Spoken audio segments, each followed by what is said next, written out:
My name is Willa Farrell, and the last word my father ever said to me was go. I was 11. I stood on the gravel with a duffel bag while my aunt's headlights swept across the yard, and he would not turn around. For 20 years, I believed that man threw me away like a feed sack gone sour. So I built a whole life on it, 3 states away, careful never to need a single soul. Then last August, halfway through my first vacation in 9 years, my phone lit up on a beach towel. Fly home. Don't say anything to your parents. I almost laughed because my parents had not been parents since I was a child. But the next message used 2 names, and the bottom dropped out of my stomach. I flew home that night. At the airport, a lawyer and 2 officers were waiting at my gate, and what they told me put me flat on the floor. The cruelest thing my father ever did turned out to be the kindest. And what my mother did next is the part I still cannot say without my hands shaking. Welcome back to Hidden Family Revenge, where the quietest people in the family turn out to be the ones holding everything. If you have ever been handed a story about yourself you never got to correct, stay with me. Drop a comment and be sure to subscribe. Let me back up, because you should know who you are riding with. I am 31. I am a large animal vet outside Bozeman, Montana, which means most of my work happens at 3 in the morning in somebody's frozen barn. The night before all this started, I had my arm inside a heifer named Pickle, turning a calf that had decided to come sideways. The rancher was crying. His wife was praying. I was the only calm person in a 40-mile radius, and that is usually how it goes. People do not call me because they like me. They call me because the worst thing has already happened and they need somebody who will not flinch. I am good at that. I am good at being the steady hands in the worst hour of a stranger's life. The calf came out slick and breathing, and the rancher hugged me, and I let him for exactly 2 seconds before I started cleaning my gear. That is the thing nobody warns you about being raised the way I was. You learn to be needed like a tool. You never quite learn to be wanted like a person. I had a paid-off truck, a good practice, and a kitchen with 1 chair. My Aunt Ruth used to say I collected reasons to skip Thanksgiving the way other women collect recipes. She was not wrong. I had spent 2 decades proving I did not require anybody, least of all the family that had mailed me away at 11 and never written back. And I would have kept proving it forever, if Ruth had not booked us both a beach house in July and refused to let me weasel out of it. The Outer Banks in summer is loud in the good way. Ruth's grown kids were there, my cousins, with their own kids underfoot, and a screen porch that smelled like sunscreen and steamed shrimp. These people were not my blood exactly. Ruth was my father's younger sister, and when Glenn sent me to her at 11, she could have treated me like a charity case. Instead, she taught me to drive a tractor, signed my report cards, and sat in the front row when I crossed the stage for my doctorate.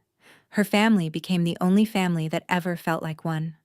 On the 3rd evening, one of the little ones asked me, all innocent, when I was going to take her to see the famous Nebraska farm, the one with the red barn from the old photo on Ruth's wall. The porch went a half-beat quiet. Ruth set down her tea.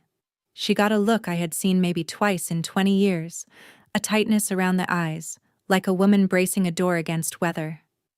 Don't fill the child's head with that place, she said, too quick, and changed the subject to the fireworks. I let it go.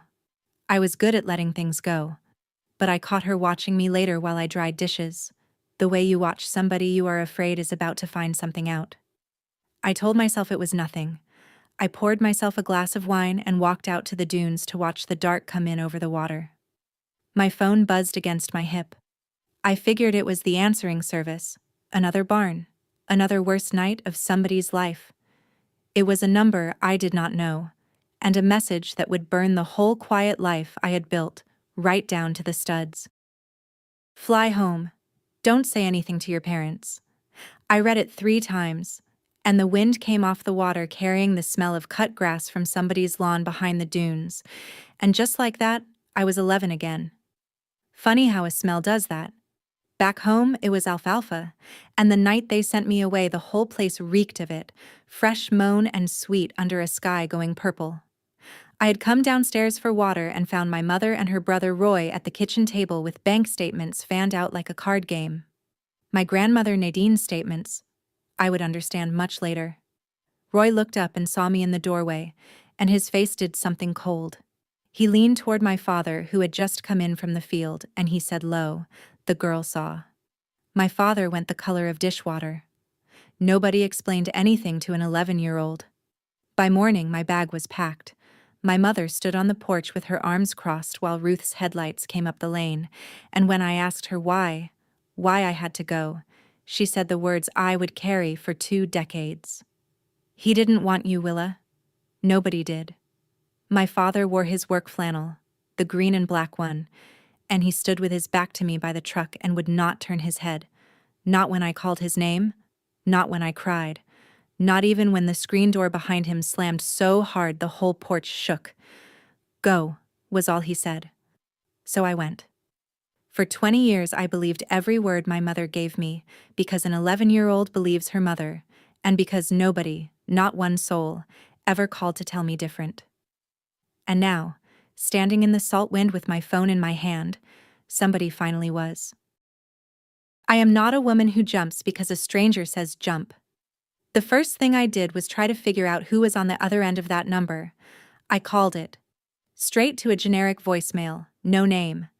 I ran it through a reverse lookup on my phone and got a regional area code for eastern Nebraska and nothing else.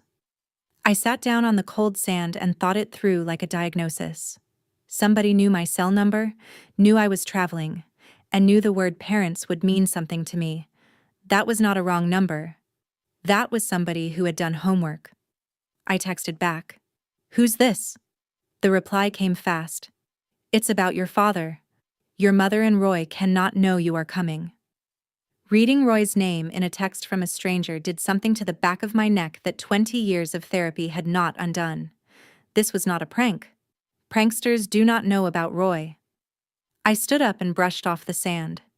Inside, the porch was still laughing over a card game, and Ruth caught my eye through the screen, and her face changed when she saw mine. I did not tell her. The message had said don't say anything, and some old instinct, older than my good sense, told me to honor that for one more night until I understood the shape of it. I booked the red-eye out of Norfolk to Omaha on my phone right there in the dark.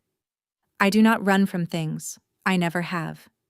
Whatever was waiting in Nebraska had been waiting 20 years, and I was done letting other people decide what I got to know about my own life.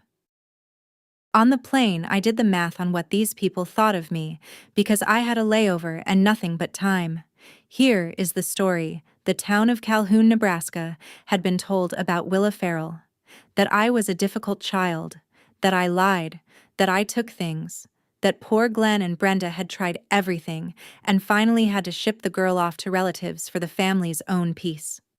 I knew the story because I had gone back once, at 19, and stood in the feed store and watched grown adults change aisles to avoid me. I did not waste my breath arguing that day. I had learned young that you cannot argue a person out of a conclusion they reached because it was comfortable. So I made a different choice. I stopped trying to win people who had already decided, and I got very, very good at one thing they could never take from me. I put myself through school. I built a name in 3 counties for steady hands and an honest bill. Let the town keep its story. I had a better one, written in my own ink. What I did not know, sipping bad airport coffee at 2 in the morning, was what was actually at stake back there. The Farrell place was 400 acres of bottomland that had been in the family since 1911. My grandmother Nadine had held the purse strings until she passed 3 years ago, and I had not even been told she died. Somewhere out there was a will, and a barn, and a whole accounting of who got what. And somebody with 2 police officers thought I needed to know about it badly enough to fly me across the country in the dark. I will be honest with you, because that is the deal between us. A part of me did not fully trust the stranger with the area code. So before I let anybody steer me, I tested it myself. From the Omaha gate at 6 in the morning, I dialed the old farmhouse number, the one I had memorized as a child and never once used since. It rang 4 times. Then a recording, and the voice on it was my mother's, older and flatter than I remembered. telling me to leave a message for Brenda and Roy at the Farrell residence, Roy living in my grandmother's house. That told me more than the stranger had. I hung up before the beep. If my mother and uncle were running that place together, and somebody official wanted me there without them knowing, then the warning was not paranoia.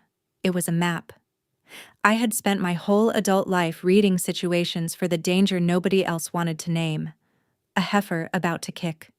A rancher about to lose everything. I knew the feel of a thing that was about to go very wrong, and this had that feel all the way down. So I squared my shoulders and walked toward baggage claim, where a man in a gray suit was holding a folder against his chest and scanning faces, and 2 officers stood a polite distance behind him. He found me. He knew me on sight, which meant he had a photo, which meant this had been planned. "Ms. Farrell," he said, and his voice was kind in the careful way doctors use. "I am sorry to do this to you here. I had flown 2,000 miles on a stranger's text. I was not about to spend 1 more hour not knowing."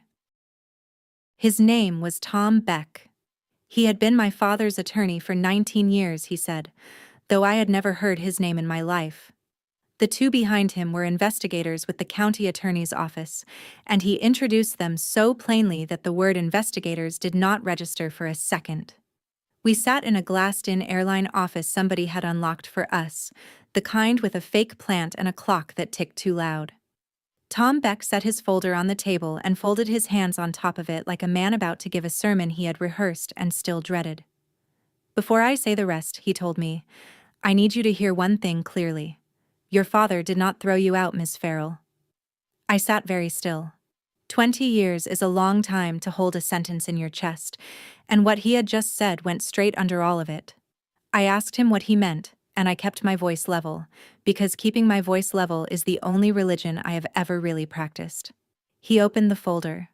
On top was a single envelope, cream-colored, soft at the corners from being handled. Across the front, in handwriting I had not seen since I was a girl, but knew the way you know your own heartbeat, was my name. My Willa. My father's hand. The pen pressed so hard in places it had nearly torn the paper, the way he wrote everything, like the words might get away from him if he did not pin them down. Tom Beck slid it an inch toward me across the table. I did not pick it up. The clock ticked.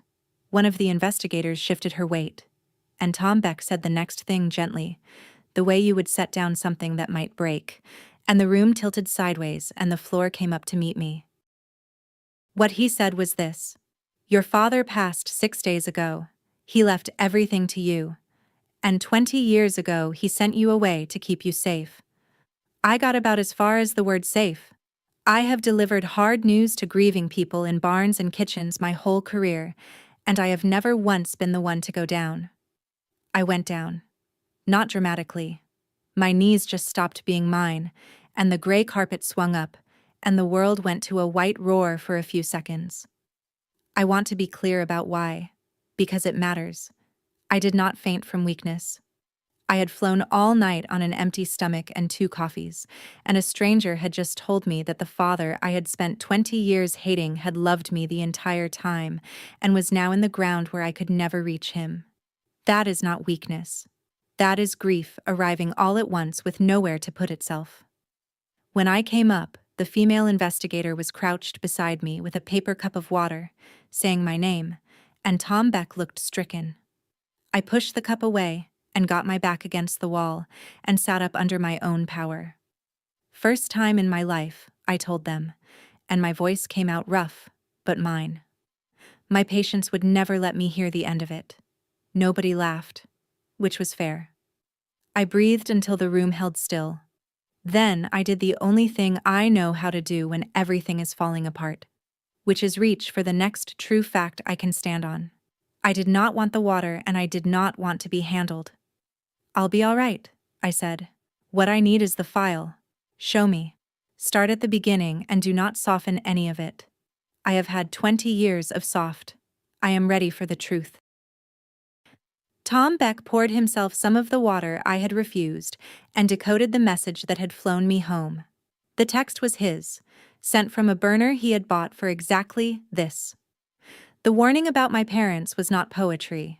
My mother Brenda and my uncle Roy were the subjects of an open investigation, and if either of them learned I was in the state before the right pieces were in place, the careful thing my father had built over 20 years could come apart in an afternoon.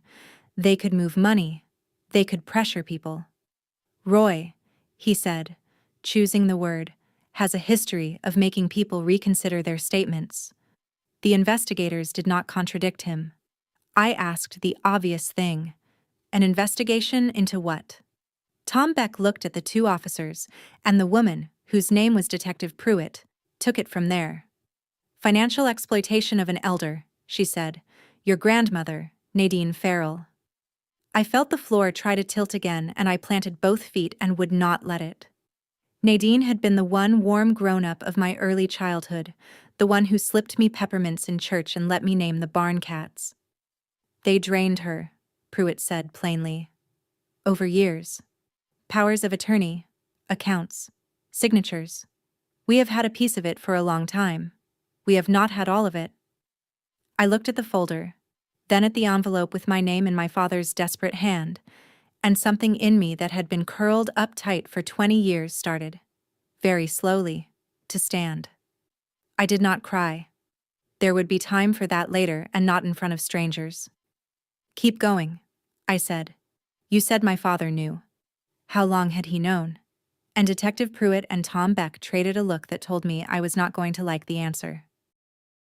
Tom Beck spread the documents across the table, and I read them the way I read a chart, top to bottom, looking for the thing that does not fit. Withdrawals from Nadine's accounts going back 11 years, a power of attorney she had signed when her eyesight was failing, with Roy as agent and my mother as successor. Transfers, even amounts, the kind designed not to trip a bank's attention. $200,000, gone in pieces, into accounts that fed my mother and her brother. I have a clinical mind. It is the only thing that let me stay upright. But somewhere in the third page my own memory snagged on a line and would not let go. A single large withdrawal, $12,000, dated the 18th of June, the summer I was 11. I knew that date in my body. Detective Pruitt, I said. The 18th of June. That was my grandmother's birthday. We were all at that house that night. I came downstairs and I saw my mother and Roy at the kitchen table with her bank papers, and Roy said the girl saw, and the next morning, I was gone. Pruitt went very still. She pulled the page closer. You have had this bank record for how long? I asked. About a year, she admitted. You had the number and the date. You did not have the only person who was standing in that kitchen. For the first time, the two of them looked at me not as a grieving daughter to be managed, but as something useful. A witness. The withdrawal they could prove. What I could prove was the why, and the when, and the fact that an 11-year-old's accidental glimpse was the exact thing that got her shipped 3 states away. Tom Beck closed his eyes a moment. Your father knew, he said quietly. He knew before you were 11. He just could not prove it yet, and he could not protect you and fight them at the same time. I want to tell you I melted into a daughter's gratitude right there. I did not. I got angry, the clean, useful anger I trust more than tears. If he knew, I said, then explain something to me. He knew I was in danger from his own wife, so he handed me to Ruth and went radio silent for 20 years. No letters, no birthday calls. He let me grow up certain he didn't want me. So, which was it? Was I his daughter? Or was I just a problem he filed away 3 states out of sight, so it wouldn't mess up whatever long game he was playing? The investigators looked at the table. Tom Beck did not. He had clearly been waiting for this exact question, which annoyed me, the way it annoys you when somebody knows you better than they have any right to. Your father told me you would ask that, he said. Word for word, almost. He said, Willa is too smart to be bought with a sad story, so don't try. There is a letter. He wrote it over many years and finished it this spring, when his heart started giving out and he knew he was close. He left strict instructions. You were not to receive it, or any of it, until he was gone, and the pieces were in place to keep you safe. Not one day sooner, he said, and Tom Beck's voice caught for just a second. He said, "If I let her open it while I am alive, I will lose my nerve and ruin 20 years of work, because the second I see my girl's face, I will tell her everything and damn the consequences." I sat there with my jaw tight. I did not trust a dead man's words yet, but I wanted to read them more than I have wanted anything in a long time. Ruth was already driving to Omaha. That was the part that gutted me. She had been on a flight an hour behind mine, because Tom Beck had called her the moment I texted back, and she had not said one word to me on that beach porch. When she walked into the airline office, 60 years old and gray and shaking, I stood up so fast my chair scraped. "You knew," I said. It was not a question. She did not look away. I will give her that. "I knew," she said. "Your father came to me the week before he put you in my car, and he told me what Brenda and Roy were doing, and he made me swear on our own mother that I would never tell you the real reason. He said if you knew, you would come back to fix it, the way you fix everything, and that they would hurt you to keep you quiet. He said the only way to keep you safe was to make sure you wanted nothing to do with this place." "He tried once," she said, before her voice dropped. "That first Christmas he couldn't stand it, and he gave me a card to mail you, just his name inside, nothing else." 2 weeks later, Roy stopped Glenn by the grain bins and said, real friendly, that it was a shame about the girl, all the way out at Ruth's place. "He used your name. Your father had told no living soul where you were but me." After that, he never sent another word, because now he knew for certain they were watching my mailbox and yours. That was when I understood it too. "So I let you believe a lie for 20 years, Willa, and I have hated myself for every single one of them." She set a box on the table between us, a plain banker's box, taped at the seams. On top of it, folded, was the green and black work flannel my father had worn the last morning I saw him. I had not seen that jacket in 20 years, and I would have known it in the dark. "He wanted you to have the box," Ruth said. "He told me, when she opens it, make her be alone, because she is going to need to be the only one in the room." I put my hand flat on the flannel. It still smelled, faintly, impossibly of him. I took the box to a motel by the interstate and locked the door and sat on the floor with my back against the bed, the way I had sat as a kid when the world got too big. Inside were 2 things: a binder, thick, and the cream envelope with my name. I opened the envelope first. The letter ran 12 pages, dated across years like a logbook, my father's hard pen softening and shaking toward the end. He wrote about the night I came downstairs. He wrote that Roy had threatened, in plain words, to make sure the girl forgets what she thinks she saw, and that he had looked at his 11-year-old daughter and understood he could not both protect me and gather the proof to stop them. So he chose. He sent me out of their reach and spent the next 20 years quietly building the case I could not have helped him build. Near the bottom of the first page was a line I have read so many times I could recite it in my sleep. "I had to let you hate me to keep you alive." The binder was the proof. Not a diary, not some secret recording. Real paper, the kind that holds up. Certified bank statements he had subpoenaed through a guardianship petition. A copy of a transfer on death deed on the 400 acres, signed and recorded at the county courthouse in 2019, naming me. Correspondence with Detective Pruitt's office going back 2 years. A revocable trust holding what was left of Nadine's money, with my name on it. My father had not loved me out loud. He had loved me in filings, in recordings of deeds, in 20 years of letting me be furious, so that I would be far away and breathing. I sat on that motel floor and cried the way you cry once a decade. If you have ever lost years with someone because of a lie that somebody else told, comment the word home below. I read every one of them. And if this channel is doing right by you, hit subscribe, because the part that comes next is the reason I needed you to hear all of this first. I read the whole letter twice that night. The second time, the night I was 11, rearranged itself in front of me, every piece sliding into a new shape. The bank papers on the table had been Nadine's, and I had walked into the middle of a theft.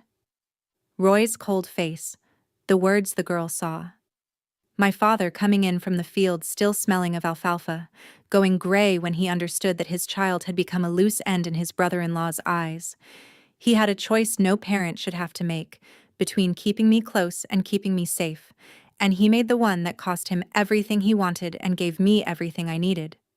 He could not look at me by the truck because if he had looked at me, the letter said, he would not have been able to do it. He would have pulled me back inside and held the line right there, and they would have come for us both. So he kept his back turned and let the screen door slam and said the one word he could get out without breaking. Go. For 20 years I had heard that word as a rejection. Now I heard it as the hardest act of love a tired man ever managed. The letter answered the questions I had been throwing at Tom Beck, the ones any sane person would ask. Why no secret calls? Why no letters slipped through Ruth? My father had thought through every door and written down why each one was closed. Roy still went through Nadine's mail and watched the family like a hawk watches a fence row. One card from Glenn to a daughter he was supposed to have disowned would have told them the witness still mattered to him, and they would have come looking for me to make sure I stayed quiet. A real estrangement was the only kind that held up under that kind of watching, because it was not an act. And I understood, reading it twice, what Roy had actually wanted all those years, because it was the same thing every careful thief wants. Not to chase me down. A vanished girl brings deputies and questions, and a hurt one brings worse. And the last thing two people skimming an old woman's accounts could afford was anybody asking where the granddaughter went. Roy needed me gone and silent, nothing more, and for 20 years I obligingly was both. The danger was never a hunt. It was a door, and it only swung open if I came back, or learned the truth, or opened my mouth. His friendly little word by the grain bins had not been a slip.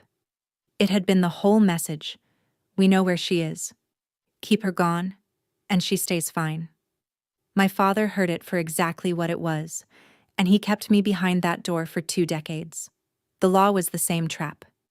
He could not move against his own wife and her brother while they held Nadine's power of attorney without tipping them to shred the records and bury the money.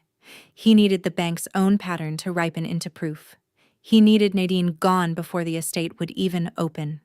So he waited, and documented, and recorded the deed, the first quiet minute he safely could, in 2019. And let me hate him the whole time, because a daughter who hates you does not come home and walk into a trap. It did not fix the grief. Nothing fixes the grief of finding out a person loved you only after they are too far gone to tell. But it turned the anger toward the people who had earned it. My mother, who had stood on that porch and looked her crying daughter in the eye and chosen the cruelest possible lie. Her brother, who had made my own father afraid for my life. They were 40 miles south of that motel, sleeping in my grandmother's house, counting an inheritance they believed was theirs. They had no idea I had come home. In the morning, I met Tom Beck at his office in town, and he laid out where things stood. My father's funeral had been small and fast, the way Brenda wanted it, before anyone could ask questions. The reading of the will was set for Friday at the farmhouse, 3 days out. My mother had insisted on the house, in front of family and the pastor and a couple of longtime neighbors, because Brenda Farrell never met an audience she did not want to perform her grief for. She believed she was inheriting 400 acres and whatever Nadine had left, and she had already had a lawyer of her own draft paperwork to that effect. Tom Beck slid a fresh document across his desk. 2 weeks before your father died, he said, your mother had him sign what she told the notary was a renewal of a farm lease. It was actually a quitclaim deed, transferring the land to her. I felt my pulse pick up, and I made it slow back down. Did it work? I asked. He almost smiled. No, he said. You cannot give away what you do not own anymore. Your father recorded that transfer on death deed to you back in 2019. A recorded deed like that controls the land at death no matter what a later piece of paper says, and no matter what is in any will. She tried to steal a farm he had already given away. She just does not know it yet. I sat with that.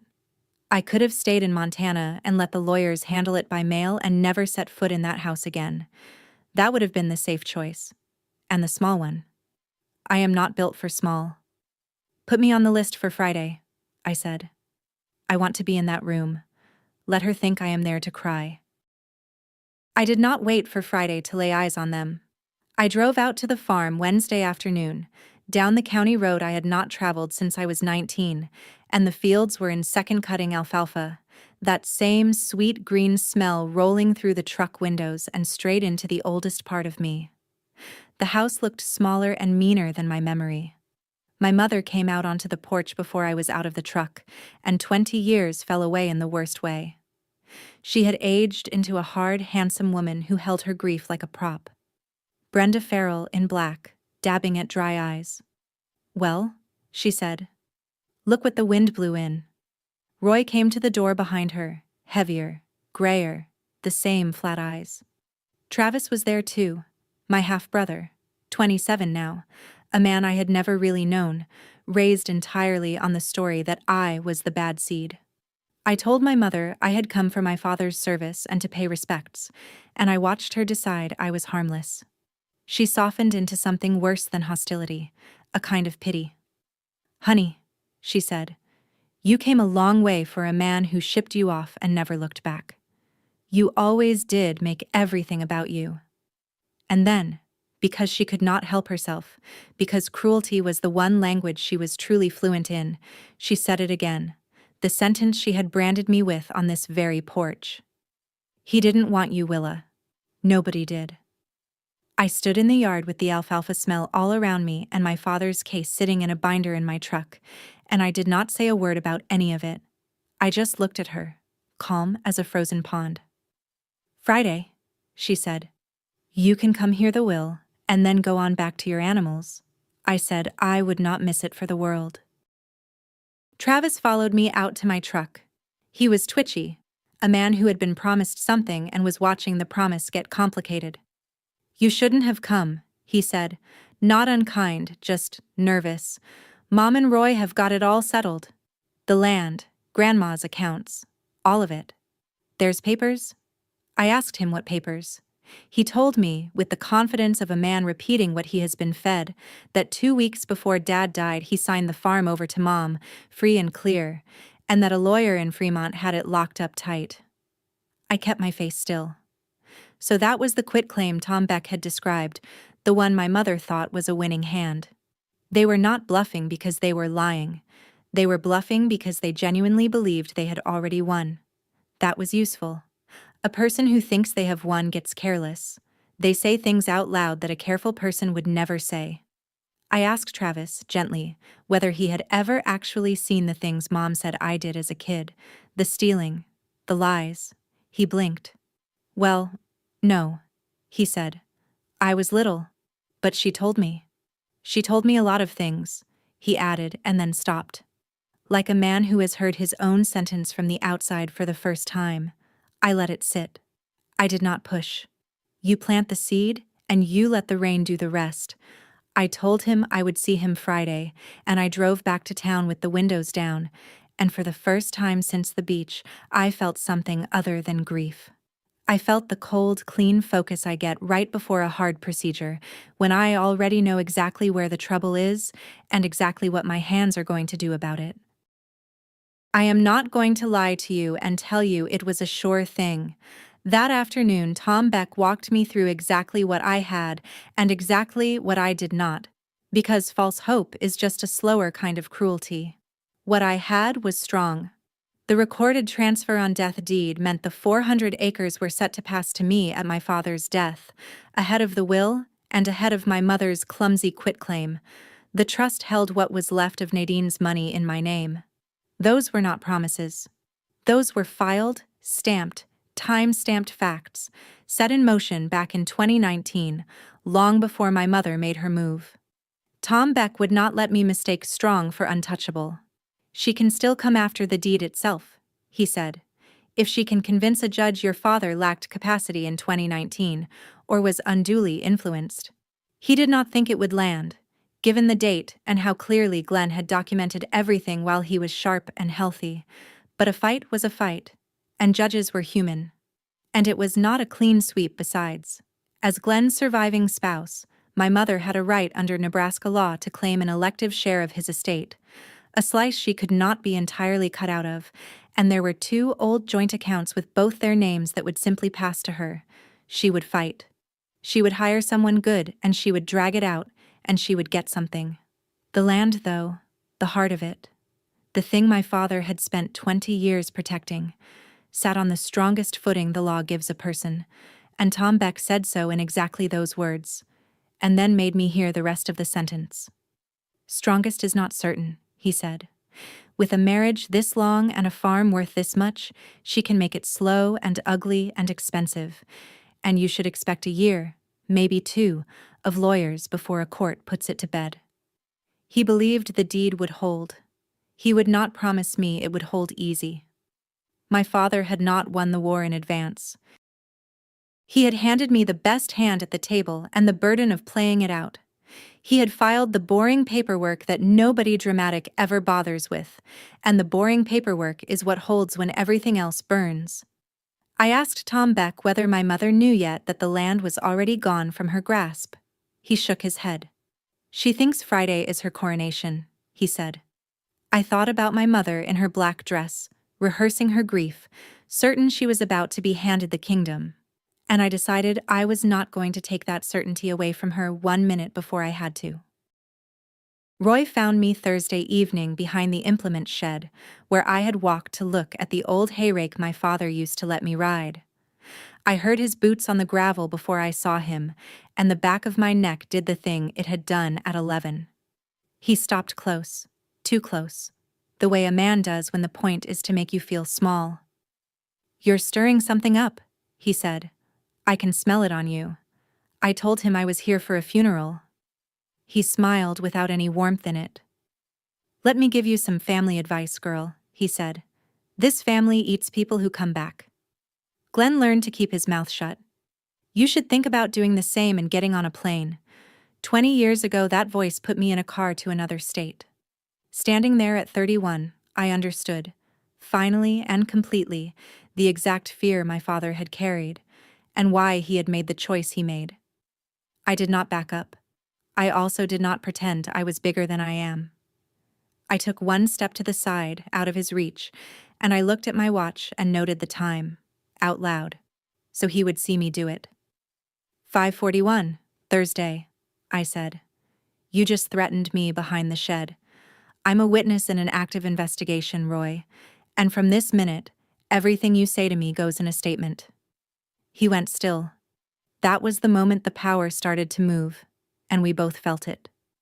He could threaten me with his body the way he always had. I could answer with a date, a time, and a detective's phone number. Those are not the same weapon, and mine was the one that does not wear out. I called Detective Pruitt from the truck and reported it before I even left the driveway, and she told me the investigation had moved further than anyone in that house suspected. The bank had flagged the pattern. The guardianship file my father started was now an exhibit. My identification of the June 18th withdrawal, tied to the night I was sent away, had given them the human thread they had been missing, the thing that turns a spreadsheet into a story a jury understands. Brenda and Roy still thought they were managing a will reading. They had no idea a county attorney was reading the same pages I was. If you have made it this far with me, you already feel where this is going, and I need you to stay. Because what happens in that farmhouse on Friday is the whole reason I told you the rest. Hit like, so it reaches one more person who was told they were the problem in a family, that was the problem. That night, Travis called me. He did not say much. He asked one thing, in a small voice that did not match his size. Did Dad really write you a letter? I told him yes. He was quiet a long time. Then he asked what it said. I read him 3 lines. The ones about why our father turned his back. And on the other end of the line, my brother, who had spent his whole life being handed our mother's version of me, started to breathe wrong, the way men do when they will not let themselves cry. He did not apologize. He did not switch sides. But something in him came loose that night, and I let it. Because the truth does its own work if you just give it air and get out of the way.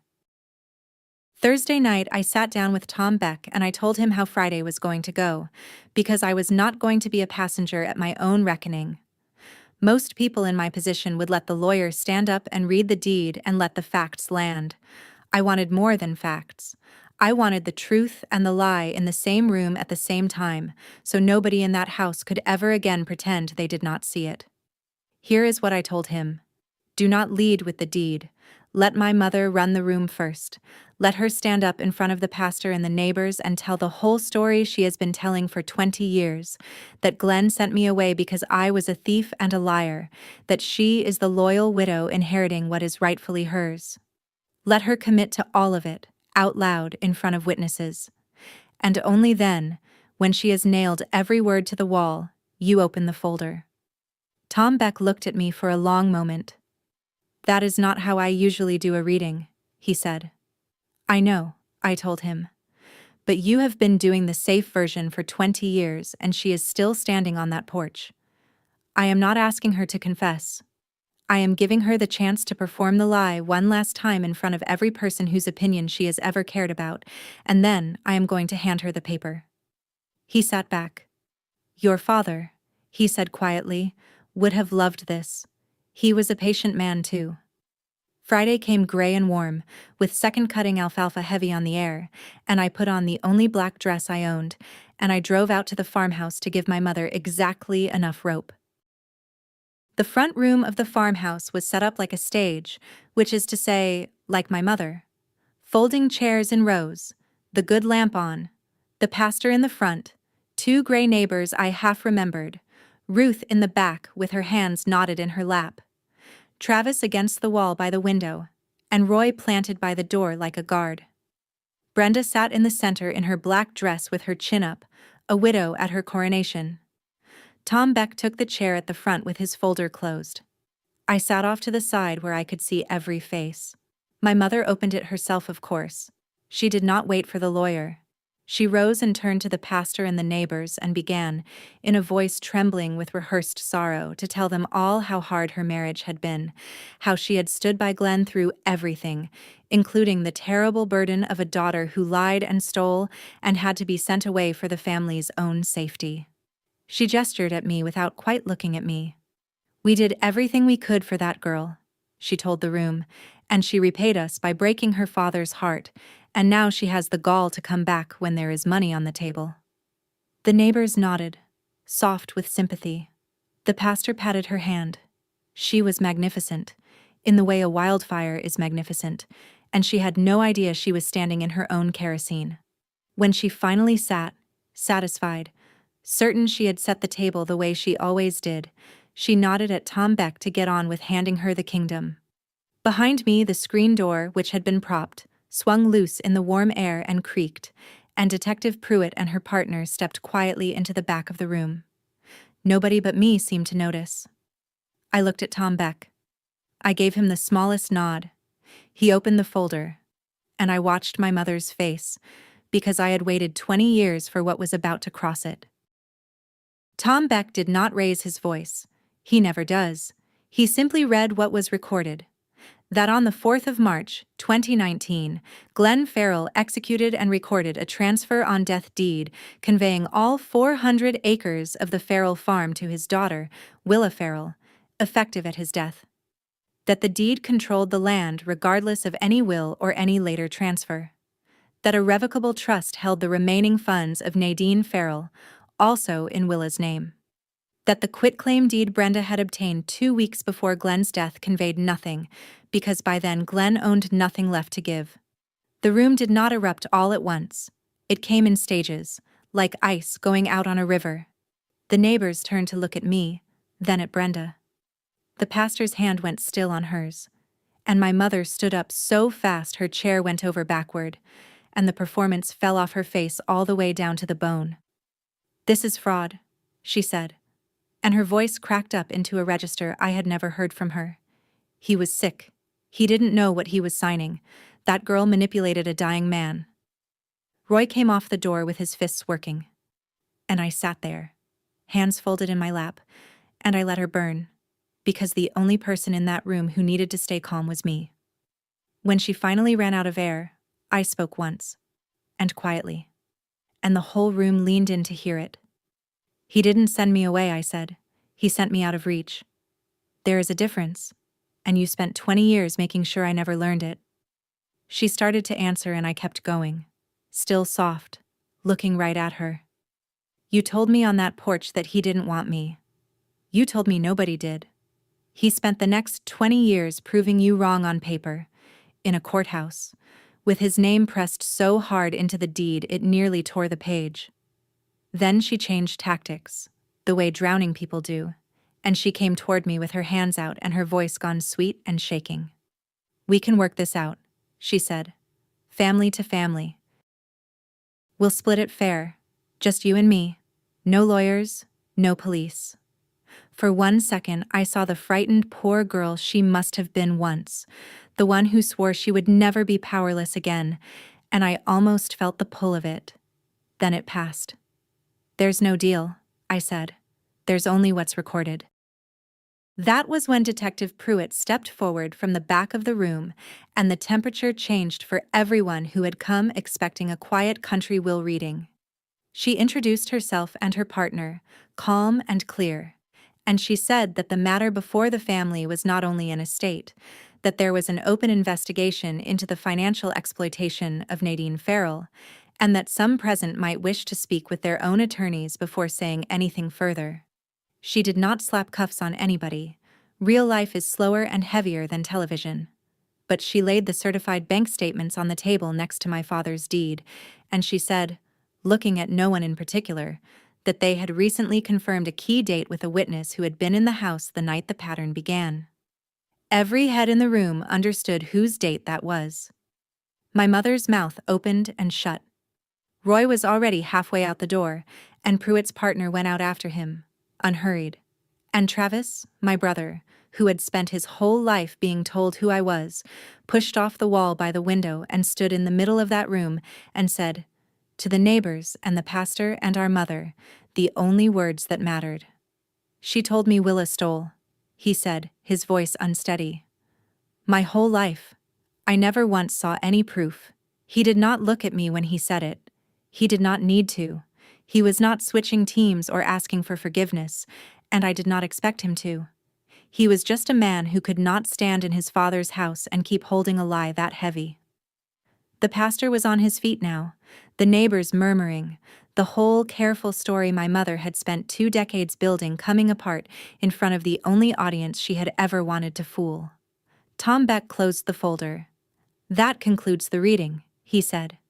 And in the silence after, with the alfalfa smell drifting in through the propped screen door and my father's name sitting on the table in black ink, I understood that I had not won anything back. You cannot win back 20 years. But the truth was finally in the room, and it was not leaving with my mother's version anymore. People always want to know how it ended, in numbers, so here is what I can tell you, plainly and without dressing it up. The land was mine, free and clear, and nothing my mother filed afterward changed that. She did pursue her elective share as a surviving spouse, which the law allowed her, and she got a portion of the rest, and her lawyer made it slow and expensive the way I was warned it would be. The county attorney referred Roy's case forward, and the financial exploitation matter is still grinding through the system as I tell you this, the way those things do, with no guarantees and a great deal of paper. I did not get a tidy bow. What I got was the truth on the record and a farm I never expected to want. I stayed 2 weeks past the funeral to deal with it all, and on the last evening I walked the bottomland by myself in the long gold light. 400 acres of second-cutting alfalfa my father had moved heaven and a courthouse to keep for me. I had his green and black work flannel on over my shirt, the one Ruth pulled out of the box, and it still hung off me too big the way his things always did. I sat on the tailgate at the edge of the field and read the last page of his letter one more time, the page he wrote near the end, where the pen shakes. He had signed it, your father, who never once stopped. The grief did not lift. I do not think it ever fully will. But sitting there in his jacket on his land with his words in my lap, I was, for the first time in 20 years, exactly where he had always wanted me to be. Home and safe. And finally, knowing it. I saw my mother one last time, the morning I left, standing on that same porch where she had branded me at 11. She started to say something about family, about how I would regret cutting her off, about how I had always been ungrateful. I did not raise my voice. "You don't get to tell the story anymore," I said. "The records do." And then I walked down the steps, and for the first time in my whole life, I reached back and let that screen door close soft behind me, the way you close a door on a room you are never going to enter again. Some people love you out loud, with phone calls and birthdays and their arms around you. Mine loved me in silence, in paperwork, in 20 years of letting me hate him so that I would be far away and breathing, and I would trade every acre of that farm for one more chance to hear his screen door close gentle behind him as he came in from the field. That's my story. One strange message on a beach. A father who played the villain so I would never have to grow up beside the real one. If this reminded you that the quiet ones are so often the people quietly protecting you, go call them today. While the only letters left are not the kind a lawyer hands you across a table. Share this with someone who needs it. Drop a comment, hit subscribe, and I'll see you in the next one.